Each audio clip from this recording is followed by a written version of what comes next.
Germany's major effort in the war was focused in the east. The defeat at Stalingrad in January 1943 had left Hitler shaken and fearful of decision, and had left the Soviet forces temporarily exhausted. Russian offensives to follow up the Stalingrad success failed and were thrown back easily by the Germans. The German command knew that if victory were ever to be won, an offensive must be quickly mounted before new Soviet reinforcements could be brought to bear. A plan was devised to attack and destroy the Soviet forces at Kursk, where a large salient protruded from the line dividing the two armies. This would be Germany's last chance to win the war in the east. The Soviets, realizing attack was imminent, poured resources into the area, creating massive defenses. Huge numbers of Russian artillery sat in prepared positions. On July 5th, 1943, the Germans attacked. The Battle of Kursk remains the largest tank battle in history. 4,000 Russian tanks met 3,000 German machines. For 10 days, a battle, the like of which none had seen before, raged. The tanks engaged in a near continuous melee, individual tank versus individual tank. The Germans nearly won, but their losses were too great. Nazi strength was exhausted. The German tank strength was cut to less than a quarter. The last offensive ended in failure, with the destruction of the entire German reserve tank force. After Kursk, the German forces could never again take the initiative. The losses were so great, they could never again be made up.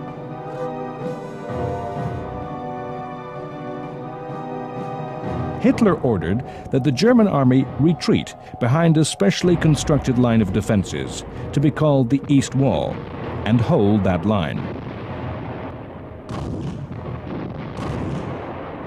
Resources, though, had not been available for its construction, and for its most part, the East Wall remained a line on the map.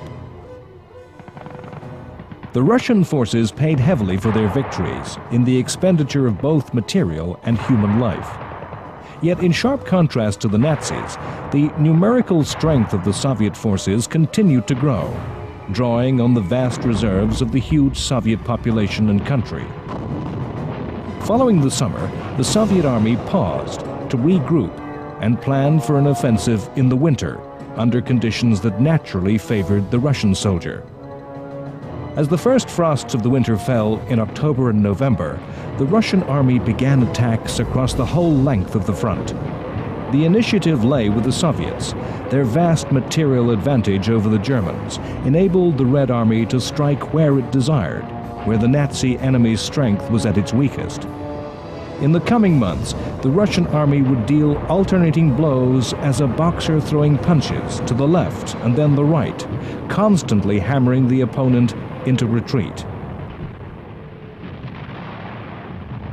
The German army fought a determined defensive battle, obeying Hitler's command, stoutly refusing to give ground. Through this strategy, German unit after German unit became caught in dangerous positions, exposed to attack on three sides, in terrain that offered no easy way out, or even actually surrounded in vast pockets of men and arms. Hitler was persuaded in January 1944 to retreat, and in a series of battles the endangered forces were pulled out. In the north of Russia, the narrow corridor of territory which had connected the besieged city of Leningrad was widened, and the blockade of the city finally lifted with German forces driven back. By early 1944, the Soviet Union had recaptured strategically important regions of the Ukraine. Russian forces had even reached the 1939 eastern border of Poland. In the face of the seemingly endless growth of Soviet strength, Hitler's generals appealed to the dictator for reserves. They were told that invasion was imminent in France, and no strength could be spared.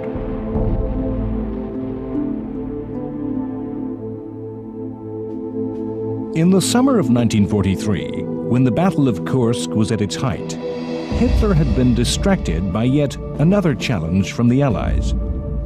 On July 10th, the American forces under George S. Patton and British troops commanded by Bernard Montgomery landed in Sicily. The aim of the attack was to surround Germany with pressure on all sides and force Hitler to draw strength away from Russia. The Americans were unconvinced about the landing. They believed it another of Churchill's wild, indirect strategies, and thought the attack should instead be made in Northern Europe. Yet that attack could not yet be mounted, and powerful arguments were made that forces flushed with victory and battle experience in North Africa would be ill-used if sent back to Britain to sit in camps awaiting fresh action. Needless to say, this last was a judgment of high command, not the soldier on the ground.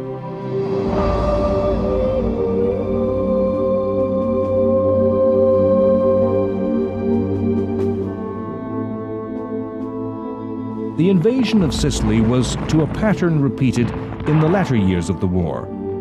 A deception had been perpetrated on the Germans. A dead body was placed by a British submarine, a supposed victim of a plane crash.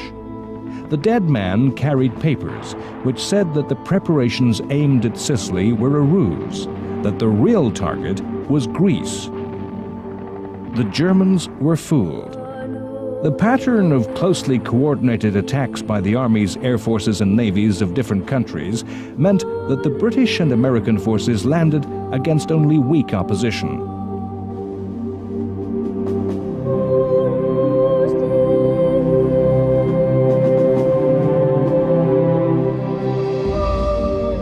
The terrain of Italy was easily defended and made the use of armor difficult.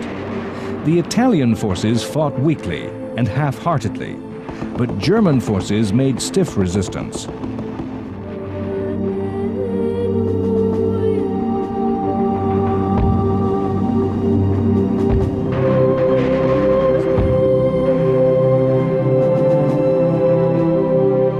Using seaborne force to outflank successive German lines of defense, the Germans were driven back and evacuated the island by the end of July. The capture of Sicily brought little military advantage. The German forces drawn into the campaign were not in the main taken from Russia. The Allied lines of communication to the Middle East, which Sicily threatened, were already secure. Yet the invasion did bring about dramatic political change in Italy. The Italian High Command, who had never truly accepted Mussolini and fascism, were convinced by the failure of the Italian forces that Italy should change sides. On July 25th, Mussolini was arrested and imprisoned, and the new Italian government immediately entered secret negotiations with the Allies.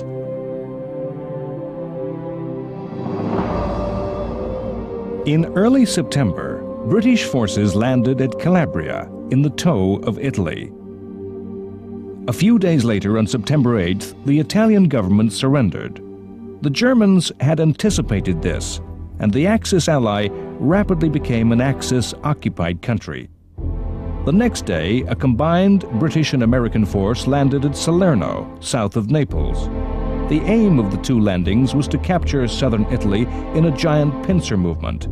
The experience of the two halves to this operation stand in sharp contrast. The southern landing went unopposed and scarcely can be called an invasion. In the north, disaster threatened. The beaches were overlooked by high ground on all sides. Extremely well-organized German counterattacks held the first troops on the landing grounds, while powerful reinforcements were hurried to the battle. The German forces were built up quicker than those of the Allies.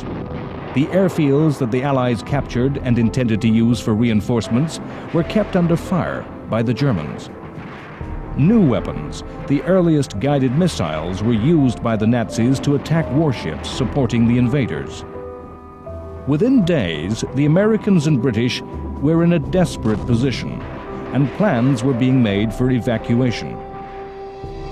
To save the situation, U.S. paratroopers were dropped onto the beachhead. Naval warships hurried extra troops from Egypt, extra battleships of the Royal Navy were brought to bear, and the British RAF in the Mediterranean abandoned strategic bombing and brought its heavy bombers to bear in tactical ground support.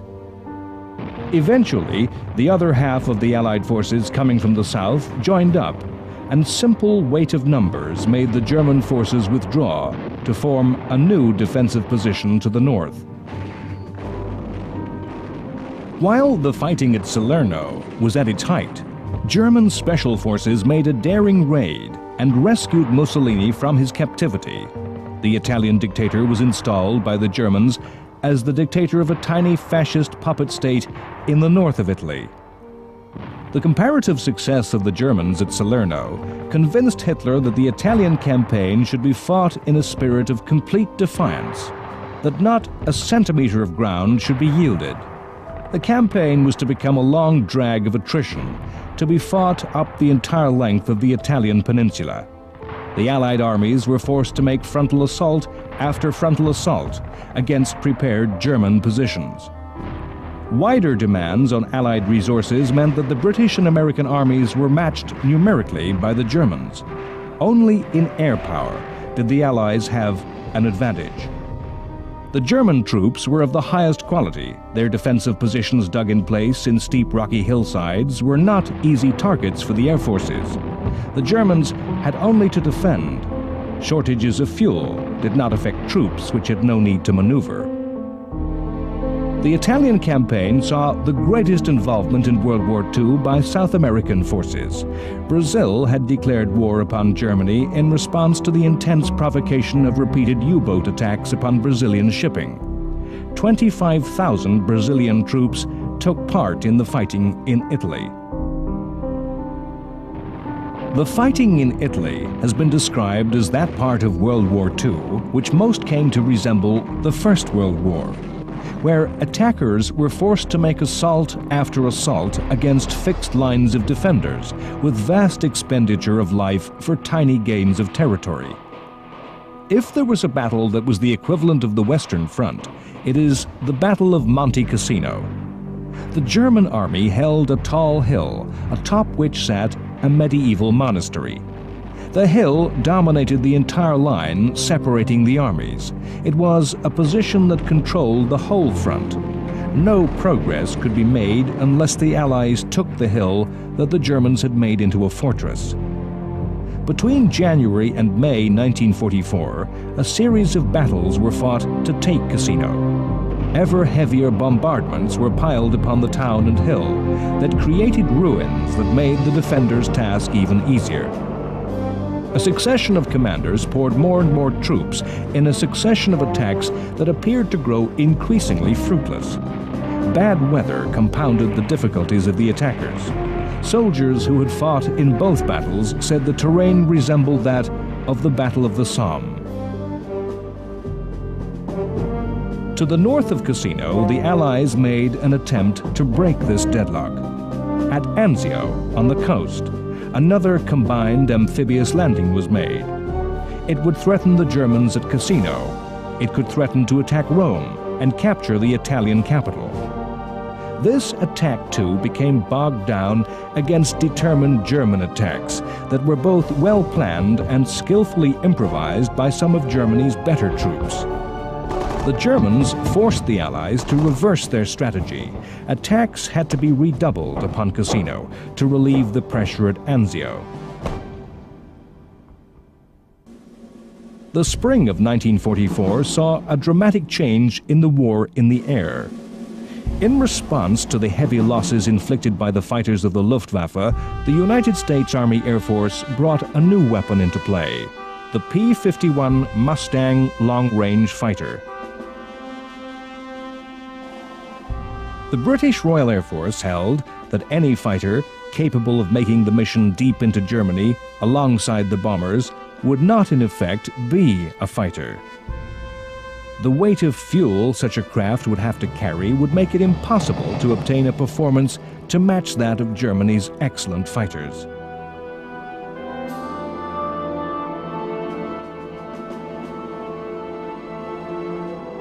The Mustang owed its extended range to the simple invention of the underwing drop tank. made of cardboard, which could carry the extra fuel to extend the aircraft's range, and then be dropped to improve performance. The new fighters were not simply long-range. They were also of a superior design as fighting machines that could match any fighter that the Luftwaffe could put into the sky. As 1943 turned into 1944, the United States Army Air Force began a bombing campaign which was, in the end, to prove decisive. The bombers were now used to draw up the defending fighters that were engaged by the Mustangs.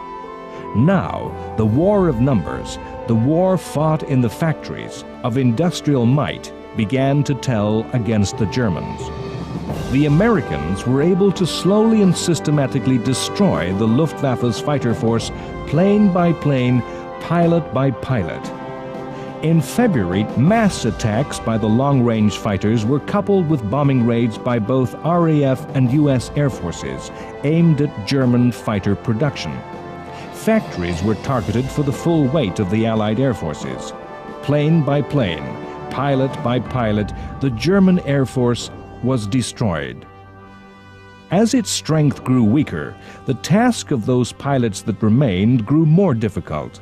It became easier for the USA to make daylight raids, easier for the RAF at night.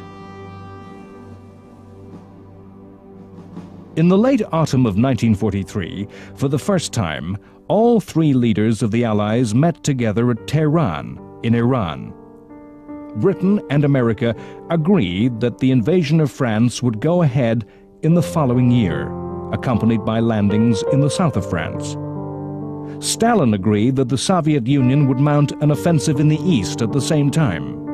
There was an unwritten and highly secret agreement that once the war against Germany had been won, the Soviet Union would attack Japan. Nowhere in the world could the Axis forces take the initiative.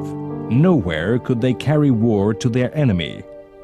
Axis strategists were helpless to counter Allied attacks, bereft of inspiration that would counter the moves of their opponents. Everywhere, the Axis soldier waited behind defenses, scanning the horizon for the signs of attack. Everywhere, the Axis civilian lived in fear. In the spring of 1944, the warring world knew the endgame of the fight was about to begin. A year before, the Allies at the Casablanca Conference had spelled out their war aim as the unconditional surrender of the Axis forces. Now they prepared to take the final steps that would destroy their enemy. Next time, on World War II, The Complete History, the deadlock breaks at the Battle of Monte Cassino, and Rome falls to the Allies. As Rome is liberated, the great invasion of northwestern Europe begins on D-Day with Operation Overlord. The greatest amphibious operation in the history of warfare sees Allied armies swarm ashore the coast of Normandy. Simultaneously, American armies land in southern France. By the end of the summer, Free French leader Charles de Gaulle leads a victorious entry into Paris. Swamped by the force of numbers, the Nazis respond with secret weapons, using technology that belongs to the future. The first cruise missile, the V-1, appears in the skies of England. Then, more deadly, the first ballistic missile, the V-2, brings death to London. The British government at first denies that a new weapon has been unleashed. An attempted assassination of Hitler fails. In the Pacific, the Japanese islands come within range of new giant B-29 bombers that bring systematic devastation to Japan's cities. Douglas MacArthur fulfills his vow to return to the Philippines. Japan invokes mythology and history with the kamikaze suicide attacks. Everywhere, the Nazis are rolled back. Greece is liberated. But there is no peace for its people as civil war breaks out and Greek kills Greek on the streets of Athens. Attempting to shorten the war, British General Montgomery commits his airborne forces too far with attacks upon Rhine crossings at Arnhem. The result is disaster, and the war continues into yet another year.